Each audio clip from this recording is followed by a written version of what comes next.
Françaises, Français, mes chers compatriotes, nous sommes en train de vivre des jours difficiles.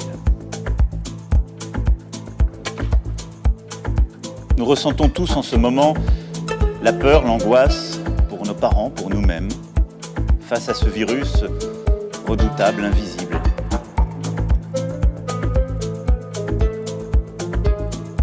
C'est pour cela que le confinement le plus strict doit encore se poursuivre jusqu'au lundi 11 mai.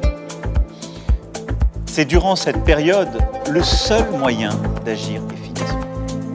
C'est la condition pour ralentir encore davantage la propagation du virus, réussir à retrouver des places disponibles en réanimation et permettre à nos soignants de reconstituer leurs forces. Le lundi 11 mai ne sera possible que si nous continuons d'être civiques, responsables, de respecter les règles et que si la propagation du virus a effectivement continué à ralentir. Car il n'y a pas que le virus qui tue. L'extrême solitude, le renoncement à d'autres soins peuvent être aussi dangereux.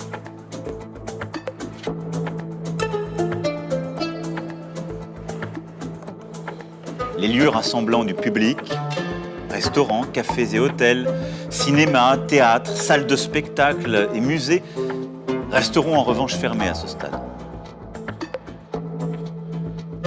Je demande à tous nos élus, dont je sais l'importance dans cette période, je demande à tous nos élus, comme la République le prévoit en cette matière, d'aider à ce que ces règles soient les mêmes partout sur notre sol. Des couvre-feux ont été décidés là où c'était utile, mais il ne faut pas rajouter des interdits dans la journée.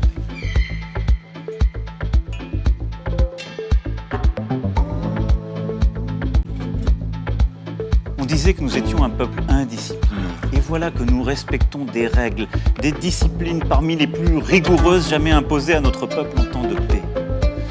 On disait que nous étions un peuple épuisé, routinier, bien loin de l'élan des fondations. Et voilà que tant d'entre vous rivalisent de dévouement, d'engagement face à l'inattendu de cette menace.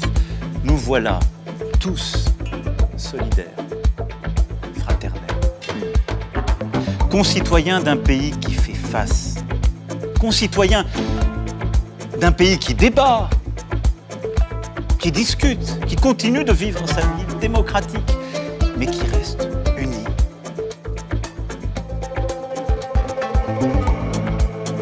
À quelle échéance dès lors peut-on espérer entrevoir la fin définitive de cette épreuve?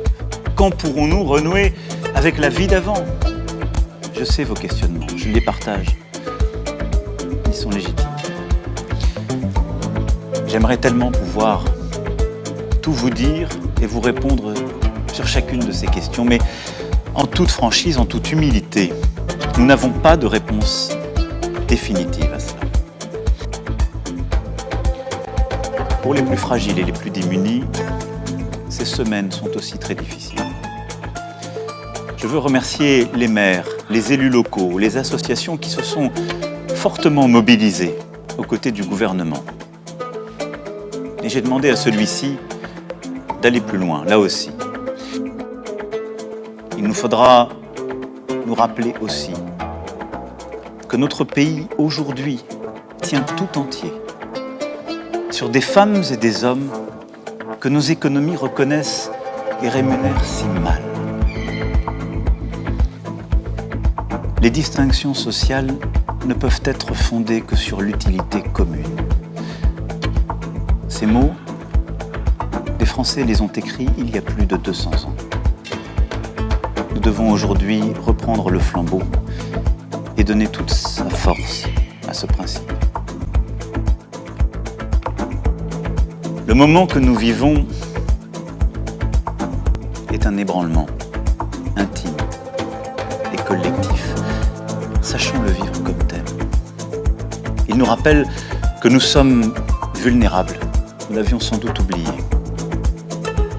Et ne cherchons pas tout de suite à y trouver la confirmation de ce en quoi nous avions toujours cru. Non. Sachons dans ce moment sortir des sentiers battus, des idéologies, et nous réinventer. Il nous faudra bâtir.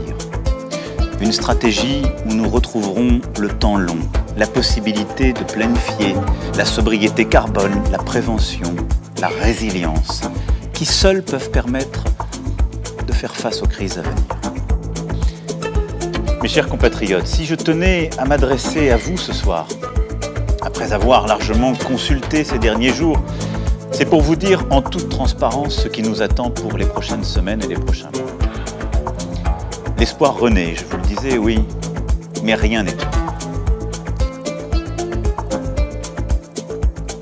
Mes chers compatriotes, nous aurons des jours meilleurs et nous retrouverons les jours heureux, j'en ai la conviction.